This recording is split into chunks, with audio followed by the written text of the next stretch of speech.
ஏழை எளிய மக்களுக்காக தன்னை அர்ப்பணித்துக் கொண்ட அந்த மாவீரன் இன்று நம்மை விட்டு பிரிந்து விட்டான். பொது வாழ்க்கையில் நேர்மை, தூய்மை, எளிமை ஆகியவற்றுக்கான ஒரு அடையாளமாக சமகாலத்தில் வாழ்ந்து காட்டியவர் தோழர் RNK அவர்கள். எண்ணற்ற அடக்குமுறை, ஒடுக்குமுறை எல்லாவற்றையும் கடந்து துளியும் தன்னலமில்லாத இந்த மண்ணுக்கு மக்களுக்குமாக அரும்பாட ஆற்றிய ஒரு ஆகப்பெரும் தலைமை. அரசியலிலே பல்வேறு தலைவர்களை கண்டிருப்போம். தன்னுடைய வாழ்நாளில் அதிக நாட்கள் சிறையிலே அதிக நாட்கள் கழித்த ஒரு மூத்த தலைவர் உண்டென்றால் அது மறைந்த தோழர் நல்லக்கண்ணு அவர்களை சாரும்.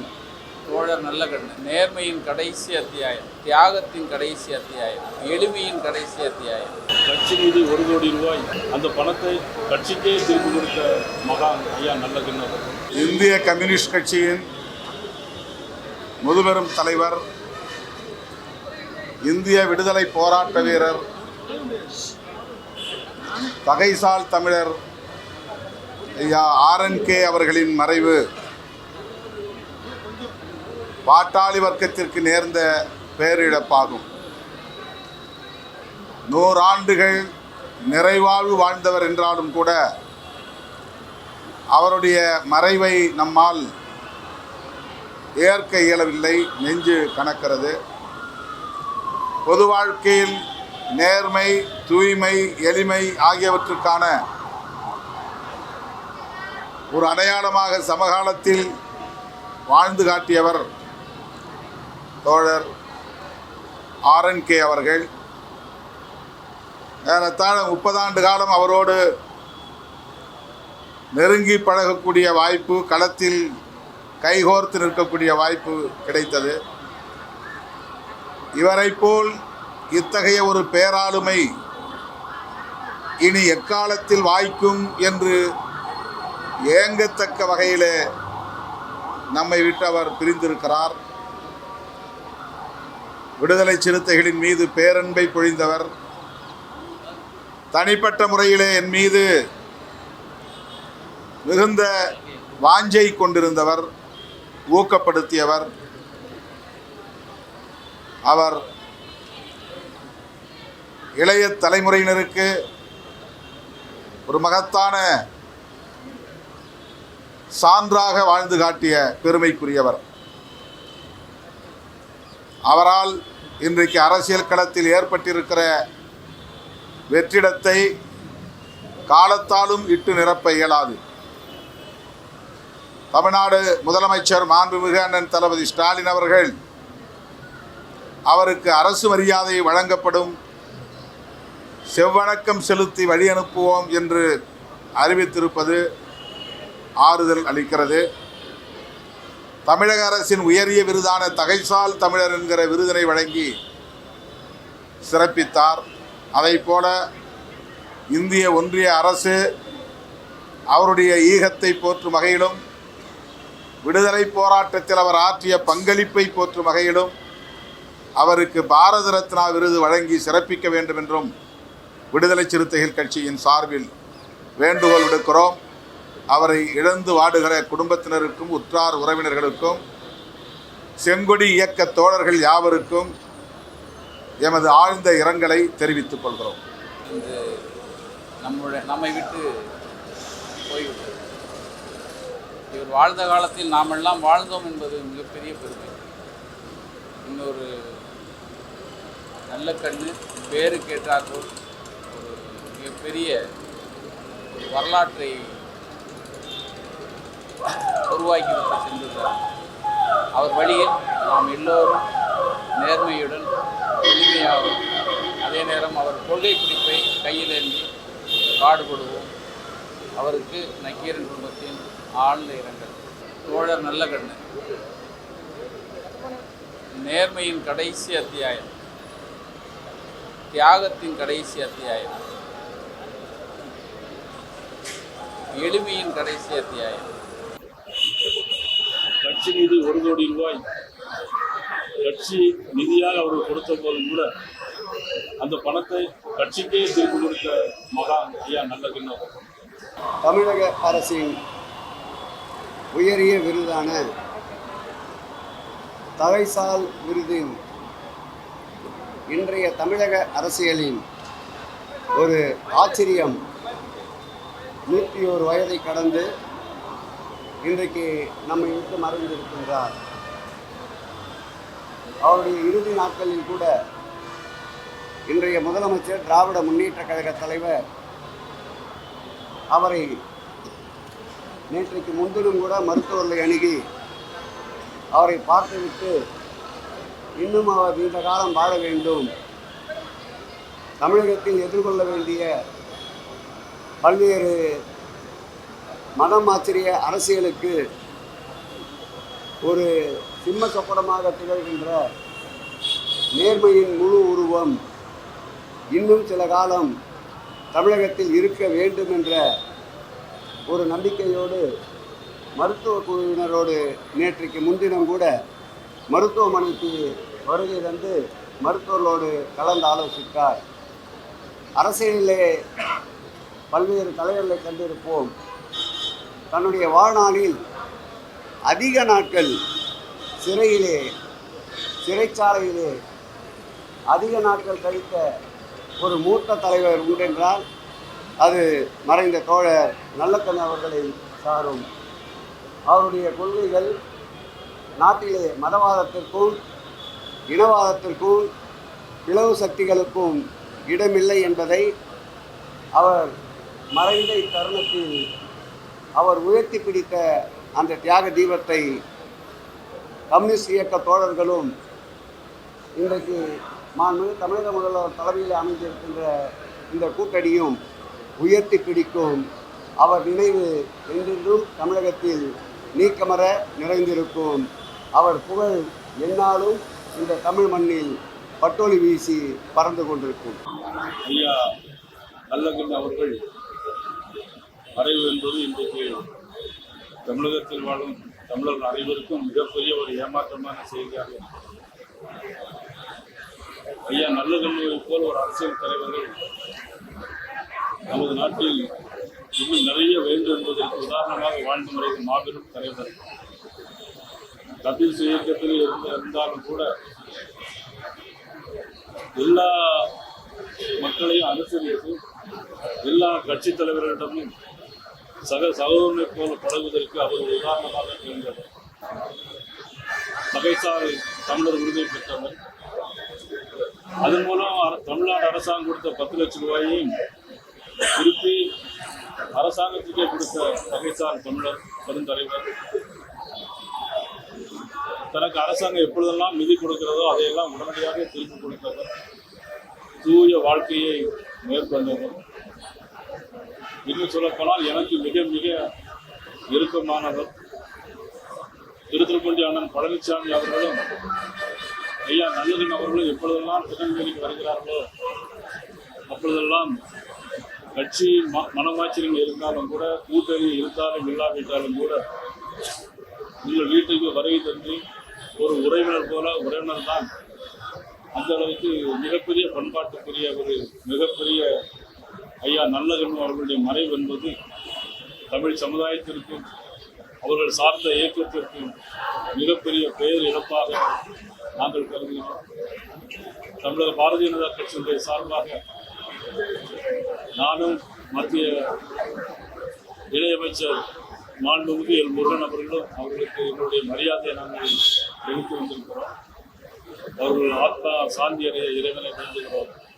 மரியாதைக்குரிய ஐயா நல்லக்கண்ணு அவர்கள் நம்மளிடத்தில் இல்லை என்பது நம்ப முடியாத ஒன்று. ஐயா அவர்களுடைய அரிய பணி, ஏழை எளிய மக்களிடத்தில் அவர் காட்டிய பரிவு, கம்யூனிஸ்ட் இயக்கத்திற்காக தன்னுடைய முழு வாழ்க்கையும் அர்ப்பணித்த ஒரு மகான். எப்பொழுதுமே அடித்தட்டு மக்களினுடைய நலனில் ரொம்பவும் அக்கறை கொண்ட ஒரு தலை சிறந்த மகனாக அவருடைய முழு வாழ்க்கையும் வாழ்ந்தவர் ஐயா நல்லக்கண்ணு அவர்கள். ஐயா நல்லக்கண்ணு அவர்களை பற்றி நிறைய சொல்லலாம். நாம் வாழ்ந்த காலத்தில் இப்படி ஒரு அரசியலில் ஒரு முன்னுதாரணமாக இன்றைய இளைஞர்களுக்கும் கூட ஒரு எடுத்துக்காட்டான ஒரு தலைவராக அவர் இருந்து வாழ்ந்திருக்கிறார். அவருடைய வாழ்க்கை பொது வாழ்வில் இப்படித்தான் இருக்க வேண்டும். ஒரு சராசரி மனிதன் எவ்வளவு பெரிய உயரத்திற்கு அரசியலில் வந்தாலும் கூட இன்றைக்கும் கூட அவருக்குன்ட்டு ஒரு சொந்த வீடு கூட வைத்துக்கொள்ளாத ஒரு அரிய தலைவரை தமிழகம் பெற்றிருந்திருக்கிறது. அப்படிப்பட்ட தலைவருடைய மறைவு நம்மளை எல்லாம் ஒரு மிகப்பெரிய ஒரு துயரத்தில் ஆழ்த்தியிருக்கிறது. இந்த துயரத்தில் நாம் அனைவரும் அவரிடத்துல அவருடைய குடும்பத்தாருக்கும் கம்யூனிஸ்ட் கட்சியினுடைய தொண்டர்கள் கூட நாம் அந்த துயரத்தை பகிர்ந்து கொள்வோம். ஐயா அவர்களுடைய ஆன்மா இறைவனடி சேர நாம் பிரார்த்திப்போம். மாபெரும் புகழ்மிக்க நம்முடைய தலைவர் நல்லக்கண் அவர்கள் நம்மை விட்டு பிரிந்து விட்டார். சென்ற நூற்றாண்டிலும் இந்த நூற்றாண்டிலும் 2 நூற்றாண்டுகள் மிக ஆழமான அந்த தன்னுடைய ஏழை எளிய மக்களோடு தன்னுடைய வாழ்வை பகிர்ந்து கொண்டவர். நெல்சன் மண்டேலாவுக்கு 27 ஆண்டுகள் தண்டனை விதிக்கப்பட்டது. 23 வயதிலே அவருக்கு 18 ஆண்டுகள், அதை தவிர தலைமறைவு வாழ்க்கை, அதை தவிர விசாரணை வாழ்க்கை என்று 21 ஆண்டுகளுக்கு மேல் தண்டனை விதிக்கப்பட்டு அது எதை பற்றியும் கவலைப்படாமல் ஏழை எளிய மக்களுக்காக தன்னை அர்ப்பணித்துக் கொண்ட அந்த மாவீரன் என்று சொன்னால் உண்மையிலேயே மாவீரன், அந்த மாவீரன் இன்று நம்மை விட்டு பிரிந்து விட்டான். அந்த மாவீரனுக்கு தலைவர்கள் எல்லாம் வந்திருக்கிறார்கள், வீர வணக்கம் செலுத்த இருக்கிறார்கள். நேர்மையான, நாட்டிலே ஒடுக்குமுறைக்கு எதிரான ஒரு மாபெரும் அந்த கனவை, அவருடைய கனவை நிறைவேற்றுவதுதான் தமிழ் மக்களுடைய அவருக்கான கடமையாக இருக்கும். அவருக்கு எல்லார் சார்பிலும் வீர வணக்கத்தை செலுத்திக் கொள்கிறேன். வீர வணக்கம், வீர வணக்கம். தோழர் RNKக்கு வீர வணக்கம். புரட்சி ஓங்குக. ஒரு மாபெரும் தலைவரை, ஒரு மகத்தான மாமனிதரை இந்த நாடு இழந்திருக்கிறது. இந்த நாடு அடிமைப்பட்டு கிடக்கும்போது அதன் விடுதலைக்காக போராடிய வீர இளைஞர்களில் ஒருவர். எண்ணற்ற அடக்குமுறை, ஒடுக்குமுறை எல்லாவற்றையும் கடந்து துளியும் தன்னலமில்லாத இந்த மண்ணுக்கு மக்களுக்குமாக அரும்பாட ஆற்றிய ஒரு ஆகப்பெரும் தலைமை. எங்களை போன்ற பிள்ளைகள் முன்னெடுத்த போராட்டங்களில் கூட இந்த தலைமுறை பிள்ளைகளோடும் போராட்டங்களில் பங்கேற்ற பெருந்தகை.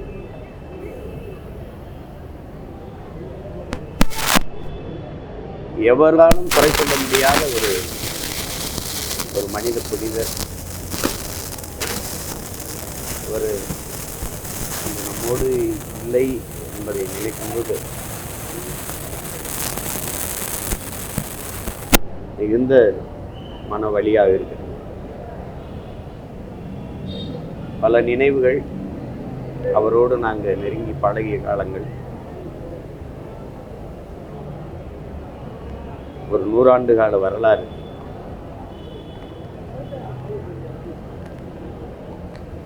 ஒரு தலைவன் இப்படி இருக்கணும்,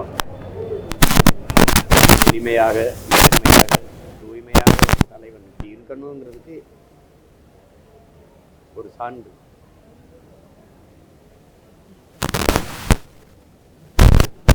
அவரை இழந்திருக்கோன்னு நினைக்கும் போது ரொம்ப மன வேதனையா இருக்கு. ஐயா நல்லக்கண் அவர்களை இழந்திருக்கிற குடும்பத்தார், அவரை அன்பு கொண்டு நேசித்த தமிழ் சமூகம், அவர் சார்ந்திருந்த இந்திய கம்யூனிஸ்ட் கட்சியினுடைய தோழர்கள் எல்லோருக்கும் என்னுடைய ஆறுதல். மகத்தான தலைவனுக்கு என்னுடைய புகழ் வணக்கத்தை செலுத்தும்.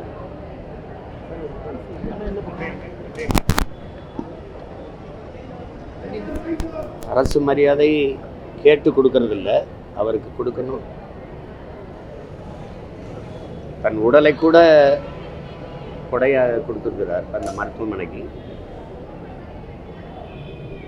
செய்வாங்கன்னு நினைக்கிறேன், செய்வாங்க.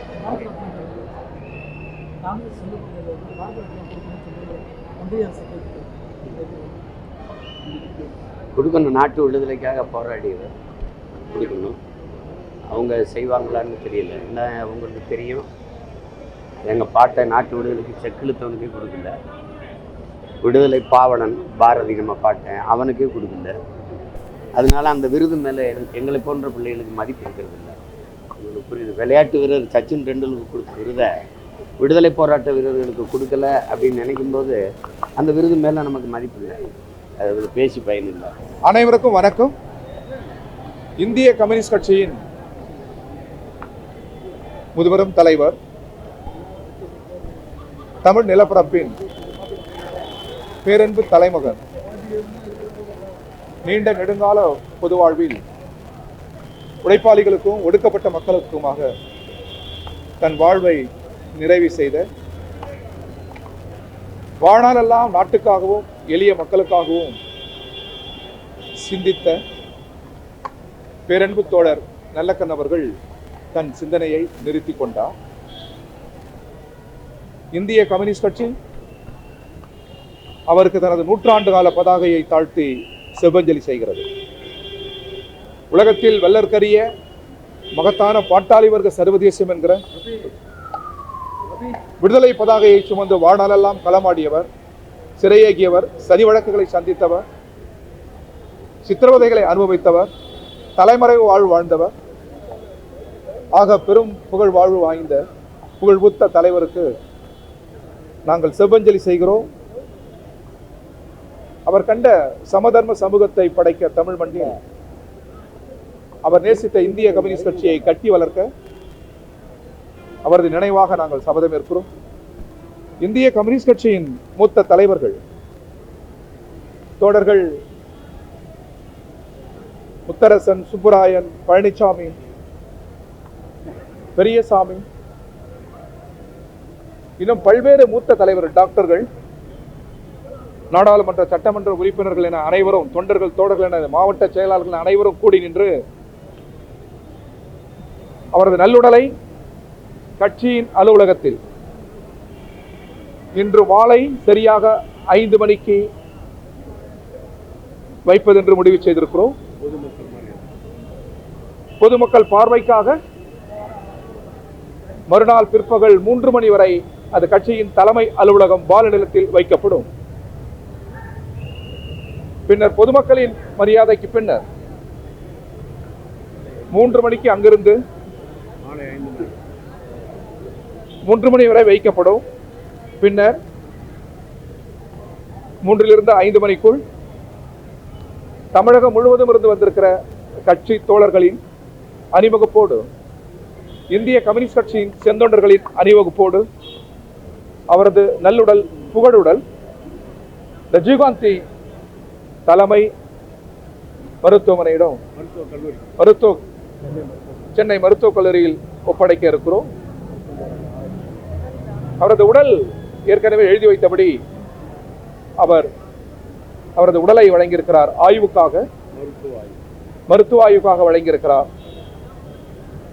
இந்த நேரத்தில் நீங்கள் அனுமதிக்க வேண்டும். இந்திய கம்யூனிஸ்ட் கட்சியின் சார்பில் இருகரம் கூப்பி மருத்துவர்கள் கடமை என்றாலும் மருத்துவர்களுக்கு நாங்கள் நன்றி கூற வேண்டிய அவசியம் இருக்கிறது. அதன் ஊழியர்களுக்கு நன்றி கூற வேண்டிய அவசியம் இருக்கிறது. அவர்கள் தங்களாலான அனைத்து முயற்சிகளையும் செய்தார்கள், பாடுபட்டார்கள். காலையில் சொன்னது போல் ஆர்என்கேக்கு அருகில் சாதாரண மக்கள், ஏழை மக்கள், எளிய மக்களும் இருந்தார்கள். ஆர்என்கேக்கு எத்தகைய சிகிச்சை நடைபெற்றதோ அதே சிகிச்சை அந்த எளிய மக்களுக்கும் மருத்துவர்கள் வழங்கினார். எனவே உயிரில் அவர்களுக்கு எந்த பாகுபாடும் இல்லாமல் மகத்தான சேவை புரிகிறார்கள். இதுபோல் ஒரு மருத்துவமனை இல்லை, இதுபோல் அரசு மருத்துவர்கள் இல்லை என்பது போல் நினைக்க தோன்றுகிறது. அவர்களுக்கும் கரம் கூப்பி வணக்கத்தை முடித்தார்கள். இந்திய கம்யூனிஸ்ட் கட்சியின் சார்பில் ஒரு வார காலம் இந்திய கம்யூனிஸ்ட் கட்சியின் செங்கொடி அரைக்கம்பத்தில் பறக்கும். அவரது நினைவை சுமந்தபடி அது அரசு எடுக்க வேண்டிய முடிவு. தமிழக முதல்வர் யாவற்றிலும் தலைநோக்கு உள்ளவர். அவர் இதே மருத்துவமனையில் பலமுறை வந்து பார்த்தார். நேற்றைக்கு முன்தினமும் வந்து பார்த்தார். தன்னால் எவ்வளவு முடியுமோ அவ்வளவும் அவர் செய்திருக்கிறார். ஒரு விடுதலை போர் வீரர், ஒரு பெரும் தலைவர் என்கிற வகையில் அவர் அனைத்து முயற்சிகளும் செய்தார். அவருக்கு அந்த பார்வை உண்டு. அதே போன்று அமைச்சர்கள் பலர் வந்திருந்தார்கள். குறிப்பாக மக்கள் நல்வாழ்வுத்துறை அமைச்சர். எல்லோரும் தங்களால் முடிந்த கடமையை செய்திருக்கிறார்கள். அனைவருக்கும் கரங்குப்பி நன்றி. அது இந்திய கம்யூனிஸ்ட் கட்சியின் தேசிய பொதுச் செயலாளர் இங்கே தான் இருக்கிறார். அதே போன்று நாராயணா, பாண்டா, ஆணிராஜா எல்லோரும் இங்கே இருக்கிறார்கள். மார்க்சிஸ்ட் கம்யூனிஸ்ட் கட்சியின் தலைவர்கள், காங்கிரஸ் கட்சியின் தலைவர்கள், மதிமுகவின் தலைவர்கள், திராவிட முன்னேற்ற கழகத்தின் தலைவர்கள், நாம் தமிழர் இயக்கத்தின் தலைவர்கள், காங்கிரஸ் தலைவர்கள் பலரும் வந்து போகிறார்கள். மனிதநேய மக்கள் கட்சி, தேசிய லீக், கட்சிக்கு அப்பால் அறிஞர்கள், நல்லறிஞர்கள், பல சிந்தனையாளர்கள் பலரும் வந்தவனும் இருக்கிறார்கள். அவர் நல்லுடலுக்கு மரியாதை செய்ய இன்னும் நல்லுடலுக்கு வரக்கூடும். அது பற்றி விவரங்கள் இல்லை. அது பற்றி விவரங்கள் எங்கள் கட்சியின் மாநில கேரளாவில், ஆந்திராவிலிருந்து வருவார்கள். எத்தகைய விவரங்கள் இருந்தாலும் அது பத்திரிகையாளர்கள், ஊடக நண்பர்களிடம் பகிர்ந்து கொள்ளப்படும். அனைவருக்கும் இல்லை, அது முதல்வருக்கு யாரும் சொல்ல வேண்டிய அவசியம் இல்லை. ஒவ்வொரு தேசபக்தர்களையும், நாட்டுக்கு உழைத்த ஒவ்வொருவரையும் கௌரவிக்கிற அந்த தொலைநோக்கு பார்வை தமிழக முதல்வருக்கு உண்டு. எனவே அதை செய்வார் என்ற நம்பிக்கை. அனைவருக்கும் வணக்கம். ஒரு நூற்றாண்டுக்கு மேல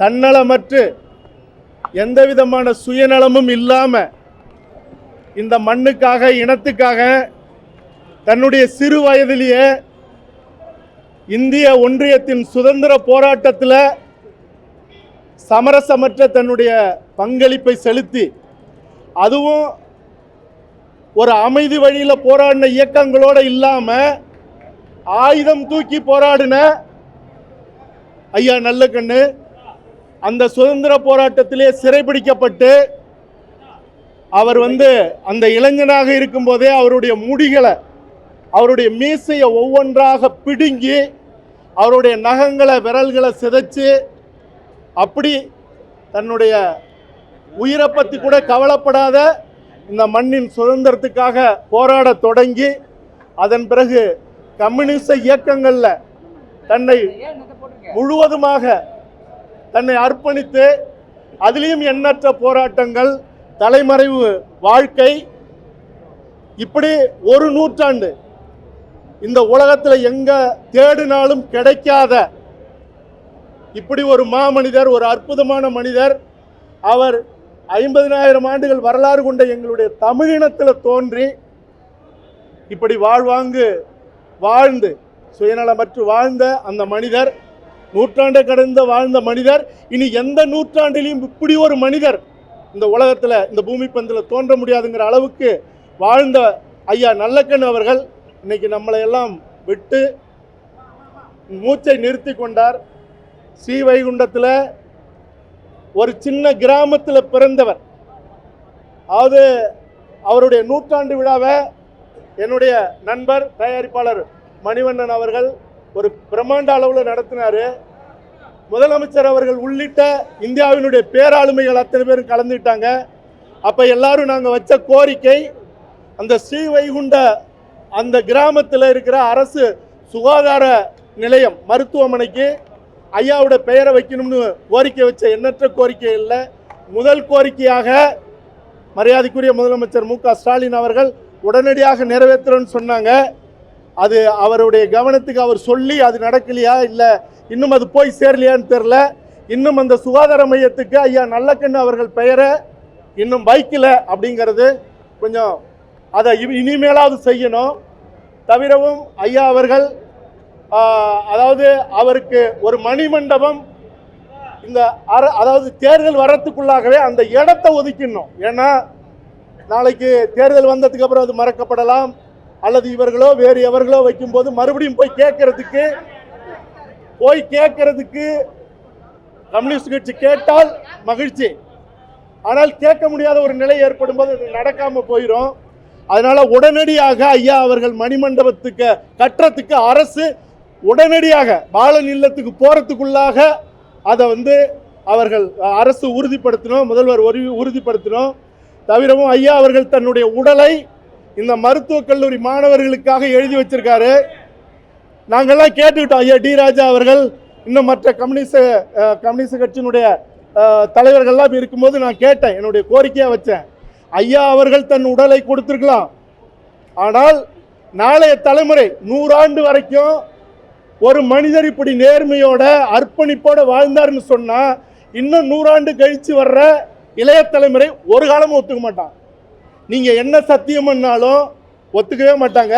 அதனால அந்த உடலை அவர் விருப்பப்பட்டிருந்தாலும் கூட நீங்க அந்த உடலை புதைச்சி அந்த இடத்துல மணிமண்டபம் கட்டி இன்னும் 1000 ஆண்டுகளுக்கு இப்படி ஒரு மனிதர் வாழ்ந்தாங்கிற ஒரு செய்தியை இந்த உலகத்துக்கு சொல்லணும்னு கேட்டுக்கிட்டோம்.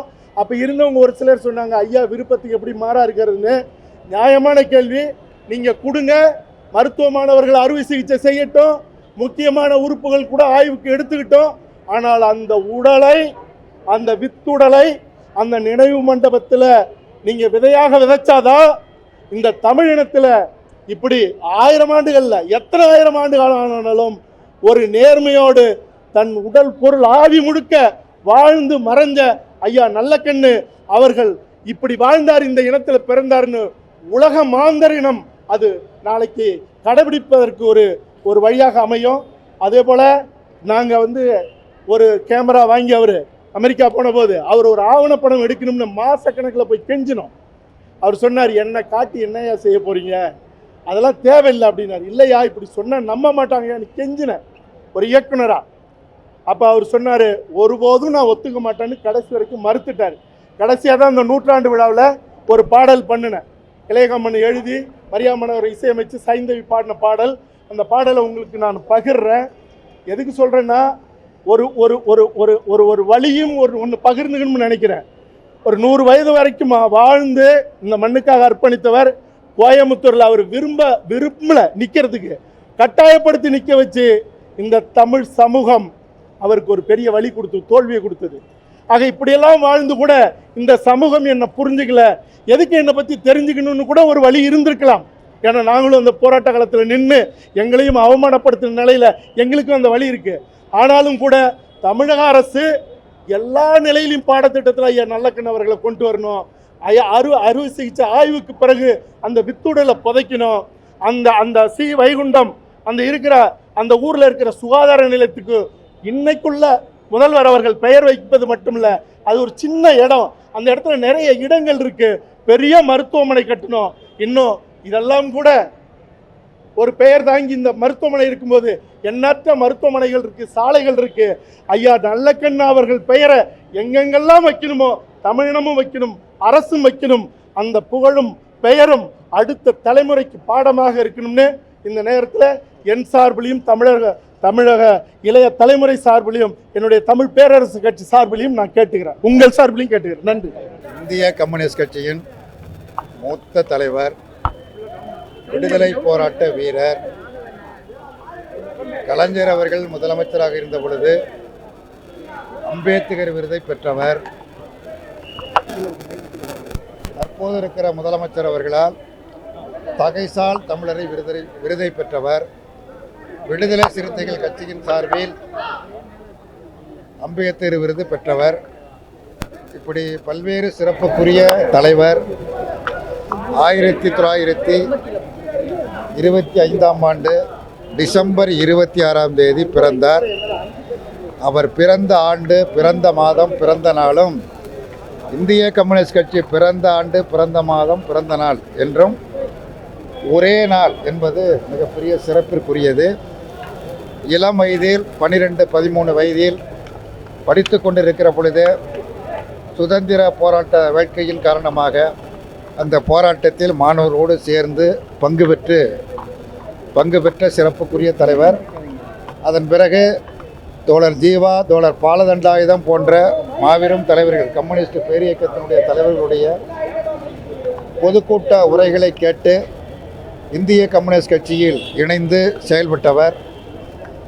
ஒன்றுபட்ட நெல்லை மாவட்டத்தில் விவசாய சங்கத்தின் செயலாளராக அவர் பணியாற்றி கொண்டிருந்த பொழுது இந்திய கம்யூனிஸ்ட் கட்சியினுடைய மூத்த தலைவர், விடுதலை போராட்ட வீரர், தமிழ்நாட்டில் கட்சியை தொடங்குவதற்கு காரணமாக இருந்த தலைவரில் ஒருவரான தோழர் பி. சீனிவாசராவ் அவருடைய செயல்பாட்டை கண்டு பாராட்டி எழுதியிருக்கிறார்.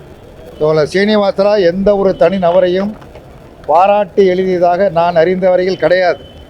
அதனால் தோழர் நல்லக்கண்ணுவை பாராட்டி இவர் எதிர்காலத்தில் ஒரு நல்ல ஊழியராக வருவார் என்று சீனிவாசராவ் குறிப்பிட்டு எழுதியது மிகப்பெரிய சிறப்புக்குரிய செய்தியாகும்.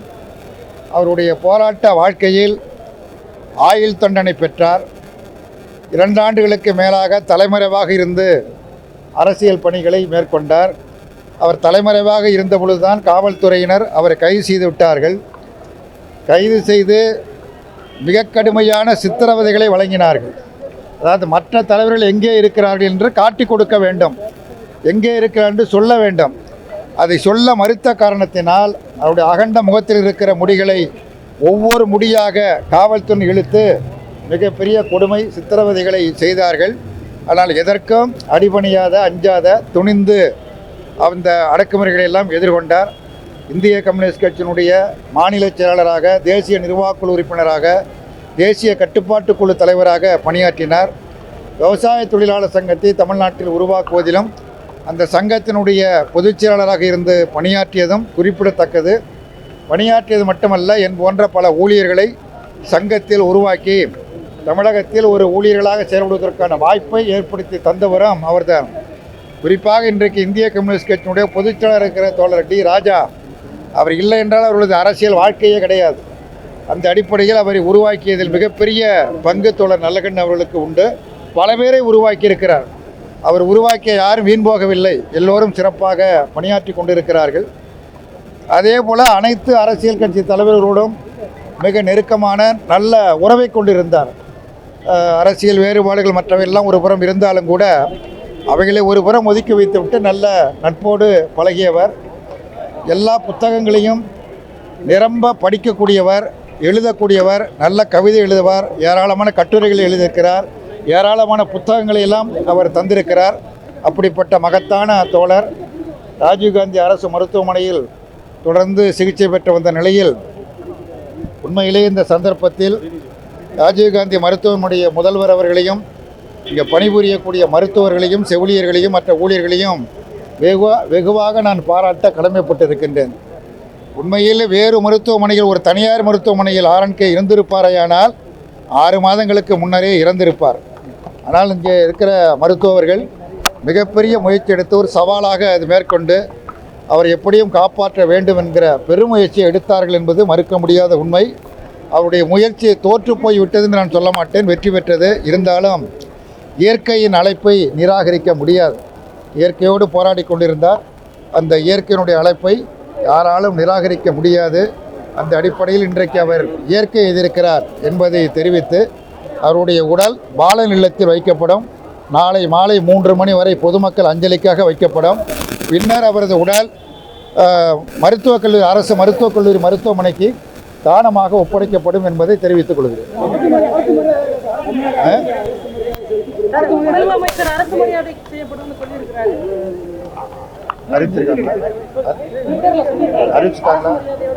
மாண்புமிகு முதலமைச்சர் அவர்கள் ஆர்என்கே உடல்நலம் இல்லாமல் மருத்துவமனையில் இருந்த பொழுது பலமுறை வந்திருந்து அவருடைய உடல்நலம் குறித்து விசாரித்து மருத்துவர்களை எல்லாம் கேட்டறிந்து தீவிர சிகிச்சை அளிக்க வேண்டும் என்று அறிவுறுத்தி சென்றிருக்கிறார். இன்றைக்கு அவருடைய மரணத்திற்கு பிறகு அரசு மரியாதையோடு நல்லடக்கம் செய்யப்படும் என்று அறிவித்திருப்பது மிகுந்த மகிழ்ச்சி. அவருக்கு இந்திய கம்யூனிஸ்ட் கட்சியின் சார்பில் நன்றியை தெரிவித்துக் கொள்கிறேன்.